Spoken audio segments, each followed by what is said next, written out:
Bonjour et bienvenue à cette nouvelle conférence Bourse Live, les rencontres consacrées aujourd'hui à Air Liquide avec comme sujet du jour business model et régularité de la performance.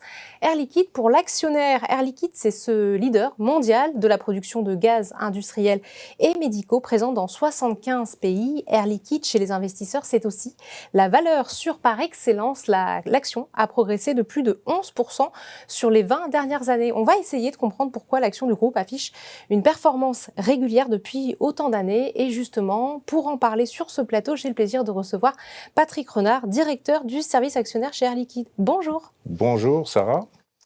Je précise que cette conférence a été enregistrée le mercredi 15 juin, raison pour laquelle vous ne pouvez pas poser vos questions en direct, contrairement à d'autres conférences Bourse Live. Allons, démarrons sans plus attendre, Monsieur Renard. Pourquoi avoir choisi aujourd'hui ce thème du business model et de la performance de l'action Air Liquide ? Oui, alors on a pensé que ce thème du business model pouvait intéresser justement le public de Bourse Live, puisque c'est une des méthodes qui permet de guider un investisseur en bourse. Et je dirais que l'action Air Liquide et le business model Air Liquide sont particulièrement représentatifs de l'intérêt de cette méthode. Alors en fait, il y a plusieurs méthodes pour guider un investisseur en bourse. Je dirais que la première chose qu'on apprend, c'est qu'il faut diversifier son portefeuille. C'est-à-dire ne pas mettre tous ses œufs dans le même panier. Après, il y a une distinction qui est souvent faite entre les valeurs cycliques et les valeurs qui ne sont pas cycliques, c'est-à-dire les valeurs défensives. Alors, les valeurs cycliques, ce sont celles qui sont soumises, je dirais, au soubresaut de l'économie. Donc, ça va être par exemple le domaine automobile, le transport aérien. Et puis, les valeurs défensives, ce sont plus des valeurs soit de produits de base comme l'eau, l'électricité ou l'agroalimentaire. Voilà. Qui vont résister aux aléas. Qui vont résister aux aléas. Donc, lorsque le marché va bien, lorsque l'économie va bien, on ira plutôt sur les valeurs cycliques et évidemment, en cas de retournement de marché, on se positionnera plutôt sur des valeurs défensives. Alors, il y a des méthodes qui sont beaucoup plus sophistiquées qui existent et il y en a principalement deux.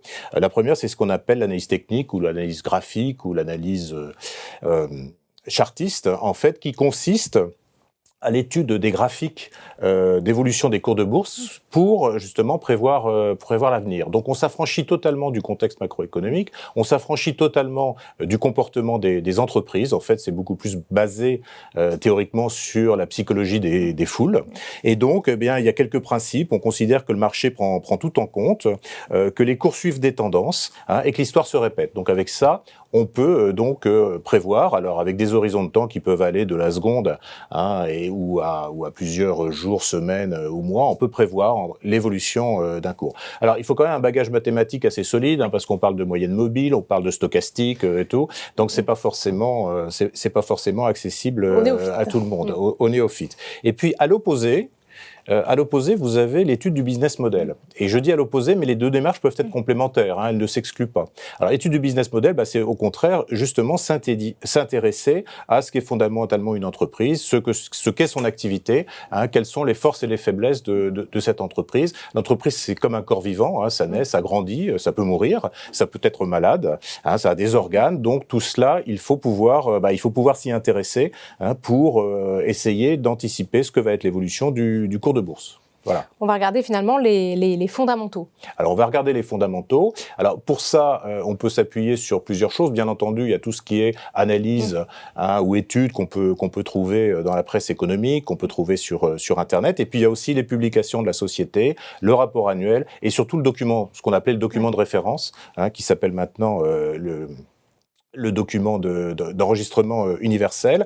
Et il y a 2 chapitres dans ce document. C'est un document très épais. Il y a tout sur la société. Ça fait couramment 500-600 pages pour les grosses sociétés du CAC. Et il y a 2 chapitres qui sont très intéressants pour l'actionnaire ou l'investisseur. C'est d'abord le chapitre dans le rapport intégré, le chapitre modèle d'affaires, et puis ensuite le chapitre sur les facteurs de risque et l'environnement de contrôle. Alors, ce sont des rapports qui sont assez normés par l'AMF, l'autorité des marchés financiers, ce qui explique qu'on trouve toujours ces deux chapitres. Donc on a finalement un large spectre pour analyser finalement une société, que ce soit l'analyse technique destinée aux érudits et puis le business model quand on veut un petit peu se plonger dans les fondamentaux d'une entreprise. Alors justement, vous êtes présent, vous, Air Liquide, sur de nombreux marchés et pays. Comment faites-vous pour gérer et appréhender les différentes sources de risques, comme les risques de change, les dévaluations monétaires, les pénuries de matériaux et aussi on le voit comme actuellement, les conflits géopolitiques ?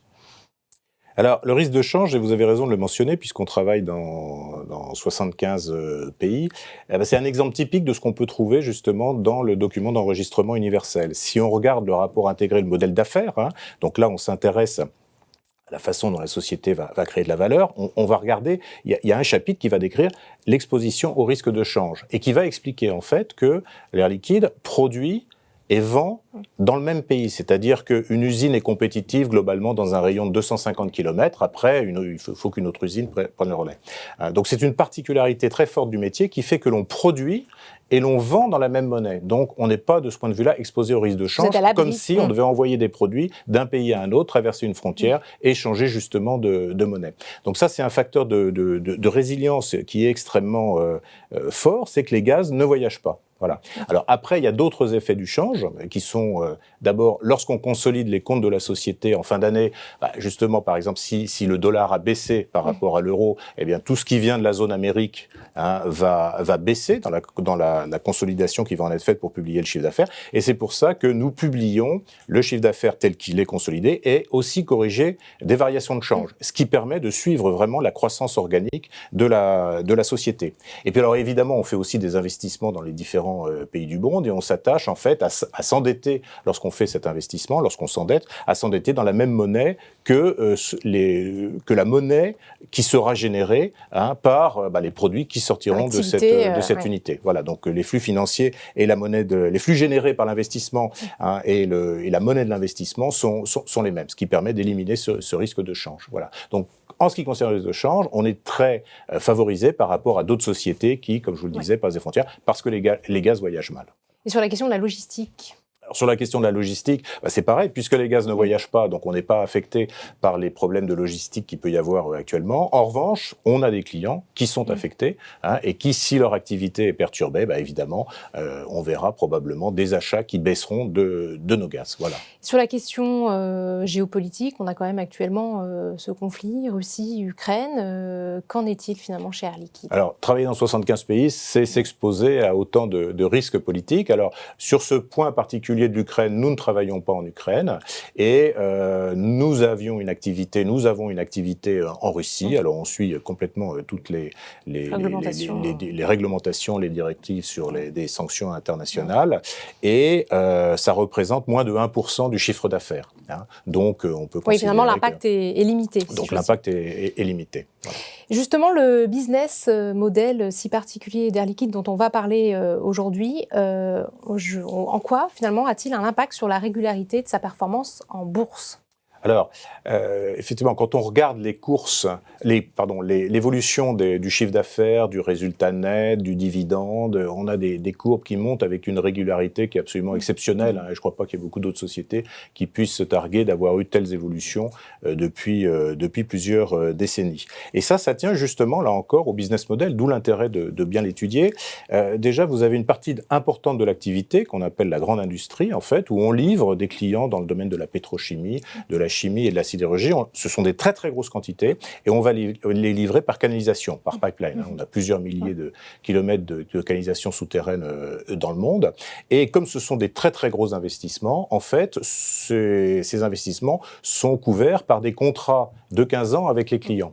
Donc on a un portefeuille de contrats qui ont au moins 15 ans. Donc une stabilité, une visibilité. Donc une stabilité, puisque lorsque vous avez un portefeuille de contrats de durée moyenne 15 ans, ça veut dire que le 1er janvier, vous connaissez ce que sera le chiffre d'affaires à peu près de 92% de votre chiffre d'affaires sur cette activité qui représente 30%.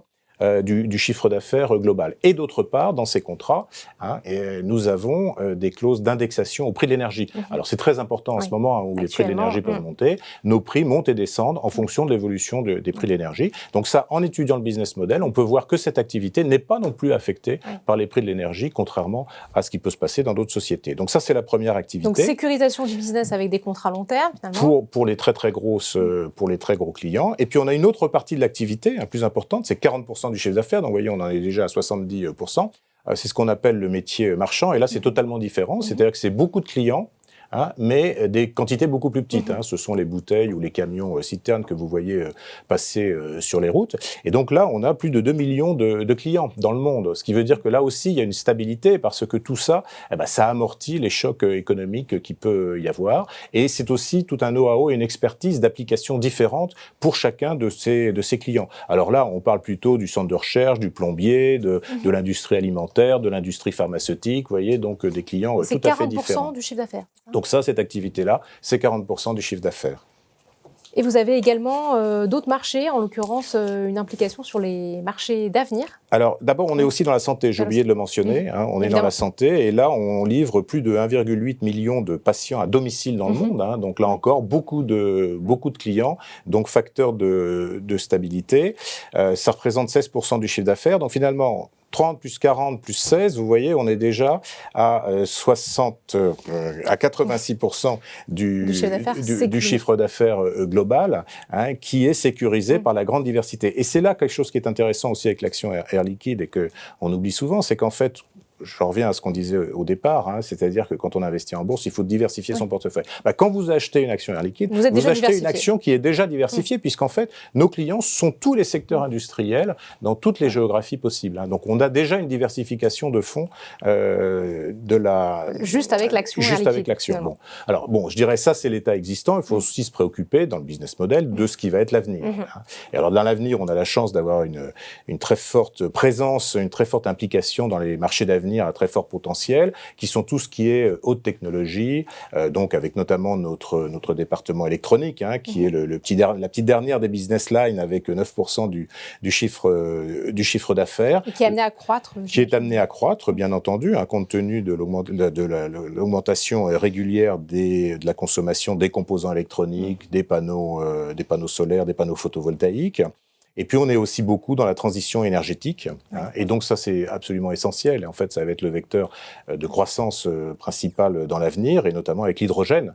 Hein, l'hydrogène dont on parle beaucoup maintenant, qui est utilisé en mobilité, c'est-à-dire la voiture à hydrogène, mais aussi le camion à hydrogène, le camion à hydrogène, les trains à hydrogène, hein, et puis, à terme, l'avion à hydrogène. On a annoncé ce matin, par un communiqué de presse, un accord avec Aéroports de Paris, justement, hein, sur ce sujet. Très gros plan, d'ailleurs, européen aussi sur la question de l'hydrogène. Absolument. Et alors, ce qui est intéressant avec l'hydrogène, il y a une étude qui a été faite qui montre que si on se place à l'horizon 2050, où vous avez l'objectif de réduction limitée à 2 degrés de la température de la planète, 20% de l'effort pourrait être fait par le biais de l'hydrogène. Alors, c'est pas simplement la mobilité, c'est aussi l'hydrogène stockage d'énergie, c'est aussi l'hydrogène qui peut permettre de remplacer, par exemple, une partie du charbon, du coke dans les sidérurgies, qui peut aussi... Donc dans l'industrie, dans le transport... utiliser à ce moment-là comme source de chaleur, comme source d'énergie. Et finalement, ces 20%, pour achever ces 20%, en fait, c'est un objectif de 2500 milliards d'euros. C'est absolument colossal. 2500 milliards d'euros. Le chiffre d'affaires de l'Air Liquide cette année, c'est 23 milliards d'euros. Donc, si on prenait 10%, on multiplierait par 10 le chiffre d'affaires du groupe. Donc, vous voyez, le potentiel est absolument énorme. Et puis, ce qui est important aussi, hein, c'est de continuer à innover. On a toujours été une société très innovante. Donc, effectivement, hein, on travaille sur l'hydrogène depuis 50 ans, même si ça devient maintenant le sujet très, très en vogue et d'actualité. Et on dépose en moyenne un brevet par jour. Hein. On a 4500 collaborateurs qui travaillent sur l'innovation. Hein. On a 6 campus dédiés à la recherche dans le monde. Et donc, ça, c'est l'avenir de la société, bien entendu. Donc effectivement, vous avez quatre points forts avec une diversité géographique, une diversité en termes d'activité, une forte implication sur les marchés d'avenir et votre forte capacité d'innovation. Donc on comprend mieux effectivement le business model du groupe et de facto sa solidité. Si on souhaite justement étudier la performance de l'action Air Liquide, avez-vous peut-être des chiffres clés à nous partager ? Oui, alors... on va parler d'actionnariat. Je voudrais dire que c'est aussi quand même un facteur clé de notre indépendance financière. Ça, c'est important dans le business model. Oui. On est peu endetté. Hein, et donc, vous savez, il y a 3 façons de financer une entreprise. Vous avez le cash flow, l'autofinancement. Oui. Bon, ça, c'est limité quand vous êtes en période de croissance. Vous avez l'endettement, mais là, vous dépendez de votre banquier. Et puis, vous avez l'ouverture du capital à nos actionnaires. Ça a toujours été le business model du groupe. On y reviendra peut-être. Il y a un autre facteur aussi qu'apprécient beaucoup les investisseurs. C'est la stabilité du management. Hein. On a eu 5 présidents en 120 ans d'existence, depuis 1902, des gens qui ont fait toute leur carrière dans la société, qui en connaissent bien les métiers, les hommes, etc. Donc ça, c'est aussi un facteur de stabilité de la politique, puisqu'on est un métier de long terme avec des gros investissements très capitalistiques. Alors maintenant, quand on veut étudier la performance de l'action, il ne faut pas se limiter aux dividendes. Et ça, c'est, je dirais... C'est la tentation. C'est la tentation, et c'est surtout aussi le ratio qui est publié par les journaux économiques, le rendement, c'est-à-dire simplement le dividende divisé par le cours de bourse. C'est un ratio qui ne prend pas en compte tout ce qui se passe, et qui surtout peut être à contre-courant. Si la société va bien, le cours va augmenter, donc ça va diminuer le rendement, puisque le cours est au dénominateur. Donc vous voyez, il y a quelque chose avec ce rendement qui est quand même une vision extrêmement réduite. Il faut regarder non seulement, évidemment, le dividende, mais il faut regarder l'évolution du cours, parce que c'est l'évolution du portefeuille. Il faut regarder aussi les effets pour des sociétés comme Air Liquide de la prime de fidélité. Et il y a peu de sociétés qui le pratiquent, mais ça consiste, après 2 années de détention de titres, de verser 10% de dividendes en plus. Et puis les attributions d'actions gratuites aussi, qui ont lieu en moyenne à Air Liquide tous les 2 ans, une action gratuite pour 10. Bon. Et puis alors, il faut évidemment aussi regarder tout ce qui est frais liés à cela, donc les frais de courtage, les droits de garde, les frais de gestion, et de ce point de vue-là, un actionnaire peut ouvrir un compte à l'Air Liquide et non pas dans une banque. Oui, ça c'est la particularité. Donc ça, c'est aussi une particularité. On a conservé tous les métiers du titre en interne, justement pour mieux servir nos actionnaires. Et dans ce cas-là, c'est ce qu'on appelle le nominatif pur. Il n'y a pas de droit de garde, il n'y a pas de frais de gestion. Et il y a des frais de courtage qui sont extrêmement limités, parmi les plus bas, voire les plus bas du marché, à 0,1% hors taxe. Voilà. Donc, il faut étudier tous ces éléments-là. Et finalement, tout ça s'est regroupé dans un indicateur qui s'appelle le TSR. Alors, c'est de l'anglais, Total Shareholder Return, c'est le rendement actuariel, le rendement global pour l'actionnaire. Et ça, c'est directement comparable, là, puisque vous prenez tout en compte, à un taux d'intérêt d'un livret bancaire. Et donc, si vous regardez ce qui s'est passé dans les années passées, eh bien, on a près de 15% de croissance de ce TSR sur les 5 dernières années. Ça veut dire qu'en 5 ans, le portefeuille, la valeur du portefeuille a doublé. Et puis, des taux aussi qui sont de 12% sur 10 ans, de 11% sur 20 ans. Donc des taux qui sont absolument exceptionnels. Donc une croissance quand même, effectivement. Alors, une croissance qui est quand même très forte. Et alors, je vous rappelle ce qu'on appelle souvent la règle d'Einstein, qui dit que lorsque vous avez un rendement qui vous produit 7%, vous doublez votre portefeuille en 10 ans. Et puis 10%, 7 ans. Donc c'est facile à retenir, 10 et 7. Alors, juste pour information, le livret A vient d'être remonté à 1%. Il faut 70 ans pour doubler son portefeuille. Avec l'inflation qui va derrière, de toute façon, le pouvoir d'achat diminue. Et quand il était à 0,5%, c'est-à-dire il y a encore 2-3 mois, là c'est 139 ans. Donc vous voyez, il n'y a pas photo. Alors, donc ce qui caractérise vraiment le titre Air Liquide, c'est cette stabilité et aussi la croissance du dividende. C'est 8,3% par an l'augmentation du dividende. Peu de produits offrent ce type de rendement. Peu de pensions de retraite offrent une croissance aussi régulière et aussi forte. Ça a plutôt tendance à pas négligeable diminuer. Comme complément de revenu. Absolument. Donc effectivement, et vous avez, soulignons peut-être aussi que Air Liquide a cette particularité d'avoir une grande part de son capital détenu par les actionnaires individuels. 33%, c'est un record pour le CAC 40. Comment Air Liquide s'est imposé comme la référence de la Bourse de Paris en matière d'actionnariat individuel ? Bon, alors, effectivement, 33%, c'est totalement en dehors des valeurs habituelles. La moyenne des sociétés du CAC 40, c'est un peu en dessous de 8%. Donc, on est très au-dessus. Comme je le disais, c'est un facteur d'indépendance financière, c'est un actif stratégique, c'est 33%. C'est pour ça qu'on les soigne.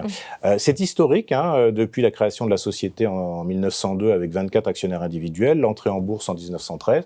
Les actionnaires ont toujours suivi et soutenu la croissance d'Air Liquide. Et on en a eu encore une démonstration en 2016, puisqu'on a acquis une très grosse société aux États-Unis, la société Airgas.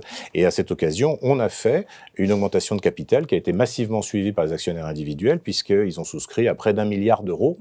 Et on n'avait pas vu un tel apport d'argent d'actionnaires individuels sur la place de Paris depuis plus de 10 ans. Voilà. Donc ils nous soutiennent. Nous, bien évidemment, on veut rémunérer leur investissement. Donc on cherche une performance dans le long terme, régulière, hein, et c'est ce qui nous permet donc de leur donner ce dividende, ces attributions gratuites. Et alors, comme je vous le disais, on a gardé aussi les métiers du titre en interne, ça explique aussi leur fidélité et leur satisfaction, hein, et c'est-à-dire que mon équipe, hein, c'est 40 personnes qui savent, qui connaissent le métier des titres, donc on a des systèmes informatiques, c'est pas de l'informatique industrielle, hein, c'est de l'informatique de place. Tout est finalement géré en interne et ça rassure. Tout est géré en interne, ça rassure. Et surtout, on peut expliquer aux actionnaires. Donc, on a des spécialistes en fiscalité, c'est important dans la déclaration d'impôt. On a des spécialistes en donation, en transmission. Et tout ça permet d'avoir cette relation de proximité avec les actionnaires. Une équipe qui est joignable et que les actionnaires peuvent. Voilà. Alors, 40 personnes qui sont joignables. Il y a un numéro vert, il y a un site. On fait beaucoup de pédagogie aussi sur le site. Là encore, moyenne des sociétés du CAC 40, le service actionnaire, c'est moins de 2 personnes. Vous voyez. Pourquoi ? Parce qu'ils ont sous-traité aux banques toute cette activité. Et vous avez gardé aussi le lien sur cette période plus compliquée de 2020-2021 avec vos actionnaires, avec des rendez-vous virtuels. Enfin, il y a eu cette proximité et cette confiance qui a contribué à les rassurer, j'imagine, et à mieux les accompagner.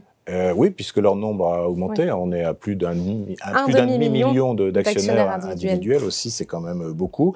Le jour où on a été confiné, on est passé instantanément en télétravail, toute l'équipe, hein, à distance. On avait tout préparé, on avait tout ce qu'il fallait comme ligne sécurisée, informatique délocalisée, etc. pour ce faire. On a eu 50 000 nouveaux actionnaires en 2020. Hein. Ça signe aussi quand même le retour des actionnaires vers la bourse, qui a commencé avec l'introduction en bourse du capital des jeux, et puis ensuite justement cette période de confinement, et encore 30 000 en 2021. Et effectivement, ces nouveaux actionnaires qui sont de plus exigeants, puisqu'il y a une thématique que nous n'avons peut-être pas encore abordée et qui s'inscrit pourtant pleinement, vous l'avez rappelé, dans l'engagement d'Air Liquide, c'est celle des enjeux sociétaux de demain, et en l'occurrence celle des défis, de l'urgence climatique. Je ne vous apprends rien, les actionnaires individuels, surtout les plus jeunes, sont de plus en plus sensibles à la notion de portefeuille responsable. Comment justement Air Liquide s'est saisi de ce sujet ? Oui, alors les actionnaires individuels, 33%, mais vous avez aussi les 67% d'investisseurs institutionnels qui, eux, sont encore plus sensibles justement à ces notions de développement durable. Hein, on le voit dans les ratings, des choses comme ça. C'est quelque chose qui est vraiment pris en compte. Alors on a annoncé le 22 mars notre plan stratégique Advance, en fait, qui allie en fait performance financière et performance extra-financière, dont ce que vous parlez. Alors d'abord, performance financière, on s'est engagé sur un certain nombre de ratios de croissance du chiffre d'affaires, du résultat pour une performance financière solide. On va jouer un rôle clé dans la décarbonation de l'industrie, hein, je l'ai dit, justement grâce à l'hydrogène, grâce à nos procédés qui permettent justement d'extraire le CO2 des fluents industriels, le capter, le stocker, etc.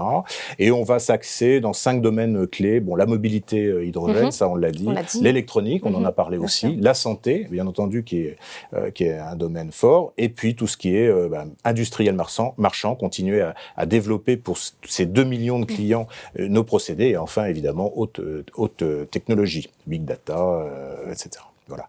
Et puis, bien entendu, on va s'inscrire dans des objectifs sociétaux, dont ceux que vous parlez, en cultivant l'engagement des collaborateurs, renforcer la culture du client, la relation privilégiée que nous entretenons avec nos actionnaires, et bref, et puis évidemment, vis-à-vis de nos salariés, un seul exemple, par exemple, on s'est engagé en 2025 à avoir une couverture sociale de base pour nos 66 400 employés dans le monde. Dans le monde. Alors ça paraît naturel en France, il y a d'autres pays où ce n'est pas le cas. Donc ça, c'est un engagement à 2025. Voilà. Donc finalement, on veut agir en entreprise fondamentalement citoyenne, et je crois que c'est ça pour finir sur le business model, si vous voulez. Le business model, il doit tout intégrer. L'étude du business model doit tout intégrer. Évidemment, tout ce qui est économique, mais aussi ce qui est extra-financier, parce que ça aura de plus en plus d'importance. Performance financière, extra-financière, qui est effectivement tout aussi regardée, si ce n'est plus que la performance financière.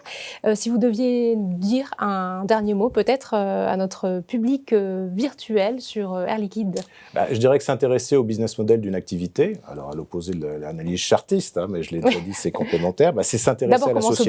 Voilà, c'est s'intéresser à la société. Une société, ce sont des hommes, des femmes, des emplois, des projets, de la technologie et des aventures. et des aventures. Et donc, quelqu'un qui se plonge dans le business model d'une société, on le voit très bien avec nos actionnaires.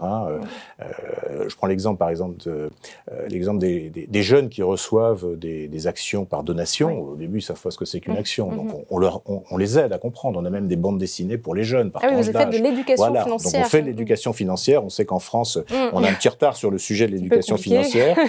Donc, on travaille et on considère d'ailleurs que c'est le rôle de l'entreprise de contribuer à cette éducation financière.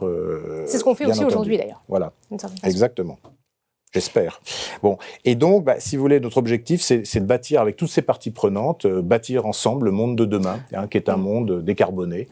Et voilà. Très bien, ce sera le slogan de la fin. Merci beaucoup, Monsieur Renard. Merci beaucoup. Merci à vous d'avoir suivi cette conférence Bourse Live les rencontres.